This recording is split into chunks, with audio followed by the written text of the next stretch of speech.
தூத்துக்குடி தொகுதியில் மீண்டும் போட்டியிடுவதற்காக தன்னுடைய விருப்ப மனுவை தாக்கல் செய்வதற்காக அண்ணா அறிவாலயத்தில் கனிமொழி எம்பி தாக்கல் செய்து கொண்டிருக்கிறார். இதுகுறித்தான கூடுதல் விவரங்களுடன் இணைகிறார் எமது செய்தியாளர் ஷெலினா. வணக்கம் ஷெலினா, இது குறித்தான விவரங்கள் என்ன? சவாதி, நாடாளுமன்ற தேர்தல் நெருங்க இருக்கக்கூடிய நிலையில் திமுக அதன் பணிகளை தொடர்ச்சியாக மேற்கொள்ளப்பட்டு வருகிறது. அந்த வகையில் 1ஆம் தேதியிலிருந்து குறிப்பாக விருப்ப மனு திமுக சார்பில் நாடாளுமன்ற தேர்தலில் போட்டியிட விரும்புபவர்கள் விருப்ப மனுவை தரலாம் என்ற திமுக தலைமை கழகம் அறிவிப்பு வெளியிட்டிருந்தது. அதன்படி 1ஆம் தேதியிலிருந்து 7ஆம் தேதி வரையிலும் நாடாளுமன்ற தேர்தலில் போட்டியிட்டவர்கள் விருப்ப மனுவை கொடுத்து வருகிறார்கள். ஏற்கனவே 1ஆம் தேதியே கனிமொழிக்கு ஆதரவு தெரிவித்து 80க்கும் மேற்பட்ட விருப்ப மனுக்களை அனிதா ராதாகிருஷ்ணன் மற்றும் கீதா ஜீவன் ஆகியோர் அவரது ஆதரவாளர்களுடன் தனித்தனியாக விருப்ப மனுவை தாக்கல் செய்திருந்தார்கள்.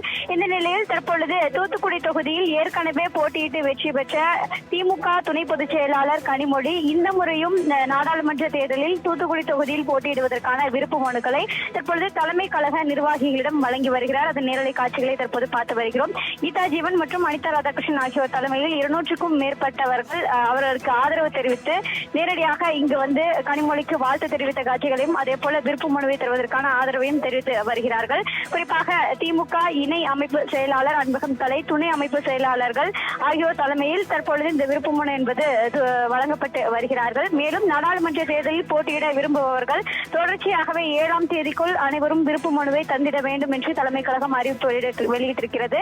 அந்த வகையில் 7ஆம் தேதி மாலை 6 மணி வரையிலும் விருப்ப மனு வழங்கப்படுவதாக தெரிவித்திருக்கிறார்கள். 19ஆம் தேதியிலிருந்து விருப்ப மனு பெறுவதற்கான தேதி என்பது அறிவிக்கப்பட்டிருந்தது. தொடர்ச்சியாகவே 7ஆம் தேதி வரையிலும் விருப்ப மனுக்கள் இங்கேயே பெற்று இங்கேயே அதனை பூர்த்தி செய்து வழங்குவதற்காகவும் ஏற்பாடுகள் செய்யப்பட்டிருக்கிறது. 2000 ரூபாய் கொடுத்து விருப்ப மனு பெற்று 50,000 ரூபாய் கொடுத்து விருப்ப மனுவை வழங்க வேண்டும் என்று அறிவிப்பு வெளியிடப்பட்டிருந்தார்கள்.